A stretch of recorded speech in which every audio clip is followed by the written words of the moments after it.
We talk weekly after the talk, and we out here like last year, man. You already know how we do, man. We go hard in the paint, and you know what's coming up next. Come on, classy lady, holla at you, boy. That's right. We doing the good news and the bad news. So I'm gonna give you the good news first, so we can have a discussion about the bad news. The good news is that Victor Glover is the first Black NASA astronaut to live on International Space Station. So on November 15, 2020, Victor Jerome Glover or Glover soared into space, piloting the SpaceX Crew 1 mission. Although Glover is not the first Black person to visit the far-off galaxy in outer space, he will be the first to live on International Space Station. The first Black man was Guion Bluford, who explored outer space in 1983, and the first Black woman was Mae Jemison, who did it in 1992, and many minorities followed in their footsteps. So Victor is 44 years old and was selected as an astronaut in 2013 while serving as a legislative fellow in the United States Senate. Victor's name, it means conqueror, and as the pilot of a spaceship that they named Resilient, many are confident that this will be a success. Victor is married with 4 beautiful daughters and will be away from his family for approximately 6 months. But while he's away in space, he told reporters that his kids might enjoy some time away from dad from being together so long through the pandemic. He also said that this opportunity to fly to space is all truly amazing, and being able to do it on a spacecraft that made it more great by a great company called SpaceX is an honor, and it's just icing on the cake. He says, I'm really excited to be able to fly on Crew Dragon. So though, for those who are wondering why we need astronauts, because I was wondering too, I went ahead and Googled some stuff, and it says that they discover things in our solar system, such as planets and new life. Human exploration allows us to find things out about space that helps us Earthlings understand it and research it. Here's a fun fact. Astronauts have been drinking their distilled urine since 2009, and they recapture 93% of wastewater, which is recycled from shower water, sweat, and urine. If you want more information on astronauts or how to go about being an astronaut, go to nasa.gov. nasa.gov. Did you guys know that? No. No, and no. So they don't, everything is like compressed food and powdered this, and they don't like a lot of urine or a lot of liquid because of the equipment. But they do have like a tube, so it's their urine, but it's just like if you got a reservoir and it goes through that filtration, but it goes through a filtration of getting out the waste and all that stuff, and they drink it. So if you still want to be an astronaut, you're muted. Yeah, I'm gonna tell you something though. That when you talk about filtration and cleaning, and I mean, believe it or not, our water that we drink now ain't that much better when it comes to how it starts. But they clean that out and take out all the the chlorine and toxicities, all that old other good old stuff, and then it's able to be for us to drink it. So nothing's better than all natural spring water, natural, but yeah, it's one of those things. All right. Well, I know all that. Well, that was your good news. Now here's some bad news. This young man name is Quawan Bobby Charles, and his body was found dead in a field. Quawan, and affectionately known or was known as Bobby, last name is Charles. He was a 15-year-old teenager who disappeared from his home on October 30th in rural Louisiana. So very little information has been shared, but what authorities do know is that Bobby left his house with his 17-year-old friend and his friend's mother, according to the family. Bobby, who was a young Black teenager, was last seen with his friend and his friend's mother, who are both white. Allegedly, both the friend and his mother were both under the influence of hallucinogenic mushrooms when they picked up Bobby. The friend and his mother are not suspects, and they have not been charged. The family reported that Bobby was missing when they were unable to contact him by phone. The family says that the Baldwin Police Department dismissed the family's initial claims, stating he was probably at a football game. The family pressured the issue of Bobby's disappearance, and this prompted an investigation at the Liberia Parish Sheriff's Deputy's office. They later discovered Bobby's body in a wooded area, face down in a creek near a sugarcane field on November 2nd. Bobby's mother was not notified of the information until November 3rd.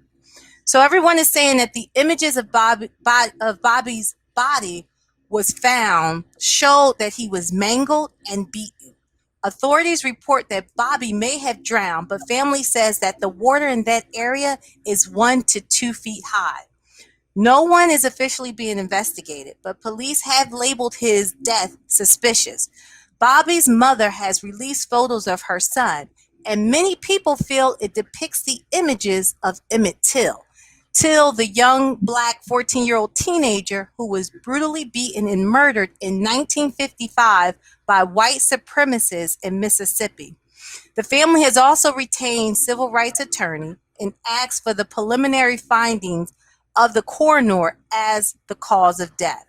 The family and the civil rights advocates believe that racial bias played into law enforcement's delay investigation of Bobby.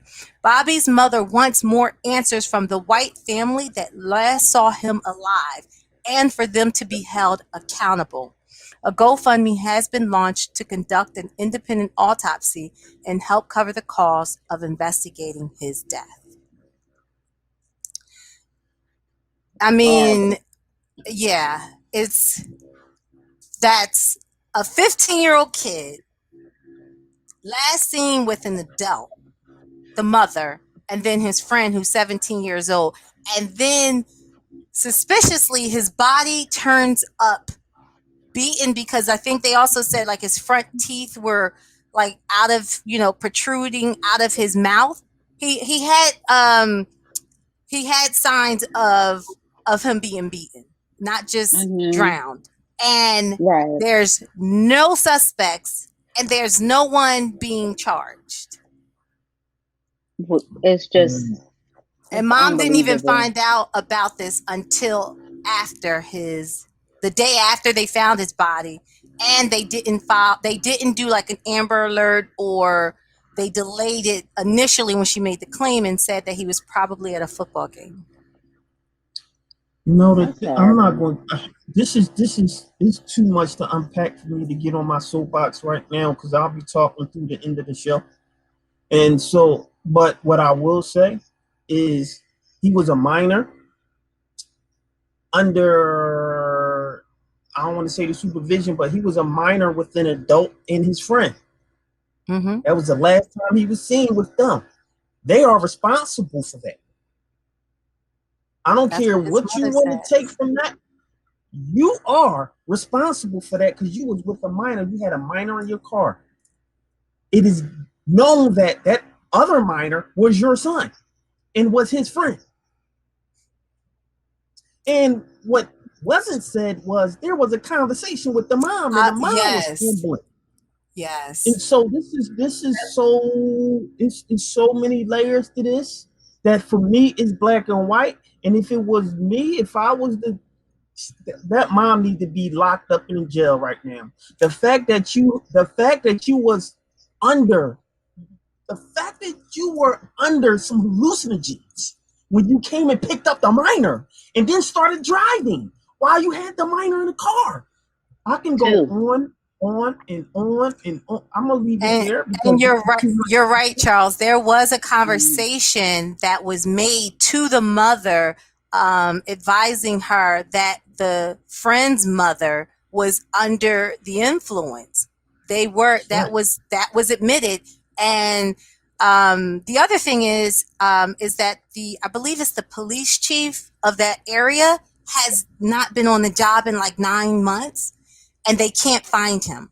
So there's a whole lot of different other things that are unpacking in that. And it just seems like too that a lot of this, we cover a lot of good news and bad news internationally, and that's what we're supposed to do in regards to journalism. So there's a lot of stories from the Ahmaud Arbery, Breonna Taylor that we brought initially before it got a lot of press. You know, we're not hearing a lot of press about this, and that's sad because this is a young man who was under the care of an adult, and he was found brutally beaten, and this is not going on mainstream media. That's a problem. That's a problem, and I do believe that it's because of the color of this young man's skin that it's not being aired more and shared beyond the platform of mainstream media. Well, what? Well, that's why we have our platform. Listen. Did they interview the mother who picked him up? No, she's not being questioned, and she's not a suspect. There was a call, I believe, from a family member of hers who called the mother and told her what the series of events were when I believe, allegedly, it may be her daughter, when her daughter and her grandchild picked up Quawan, which they called him Bobby, when they were picking him up. So that was recorded. And that is basically proof as a witness that's saying these are the people that was around your child last. They were under the influence, and nothing's being done about that. And she sounded high on that. So this just so okay. Yeah, I feel like if the police know that that she was high on an illegal substance or whatever, at the very least there needs to be some type of child negligence charge that she's being charged with, pending the outcome of this investigation. Because it's like she was driving around with these two kids and she was high, so that needs to be 2 counts of child neglect at the very least. And at the very least. And those pictures you show, Sparkle, are they like that? That's like out for the public to see. Yeah. Yeah. Yeah, the mom wanted that. Okay. Yeah.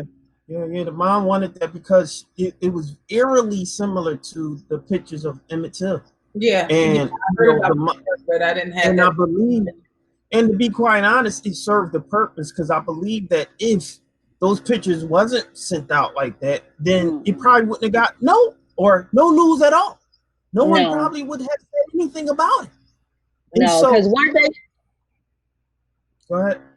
And I was gonna say, weren't they trying to say that that could have been an animal or something that did that to his face? Yeah, they're giving out. They're saying that he was face down in the sugarcane field with, a platform of water, which the mom had mentioned like 1 or 2 feet, but the signs are not showing that. Some of the signs are showing impact of like a brutal impact or brunt. Trauma. Yeah. Force trauma. So it just doesn't add up, which is why they started the GoFundMe, because now they need an independent investigation and autopsy, because the autopsy I believe that they were going to receive is given from the sheriff's department or the state, and they're like, you're not for us, so we need to go and get something independent, and that costs money. So they're looking for people to help with the GoFundMe so that they can get an independent autopsy and their results. Wow.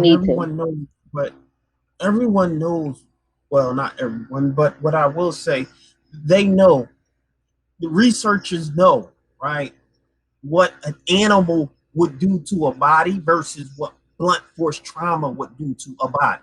There's certain things that an animal can do, right, that a human can't. And it's things that a human can do that animals just cannot do. That blunt force trauma, the way that he looked and was beat up, I'm gonna just leave it at that.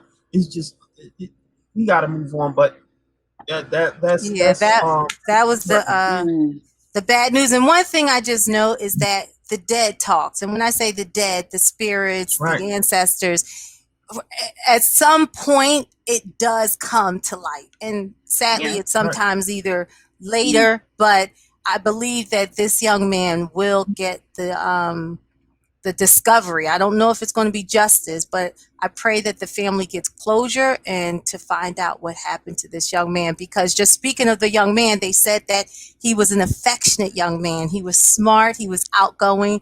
And it's just, when he didn't answer his phone, they knew that wasn't his normal reaction to if his phone rang and being in contact with his mother. I mean, look at him. Yeah, as a mom, I kind of like didn't want to look at the pictures because I remember when I was younger and I looked at the, in school they talk about the story of Emmett Till, and when I was younger I looked at that image and I had nightmares. I had nightmares and I could not sleep, so I was scared to look at this. And as a mother, that just broke my heart. That just really broke my heart. Yeah. So that was your good news and your bad news from Classy Lady Sparkle.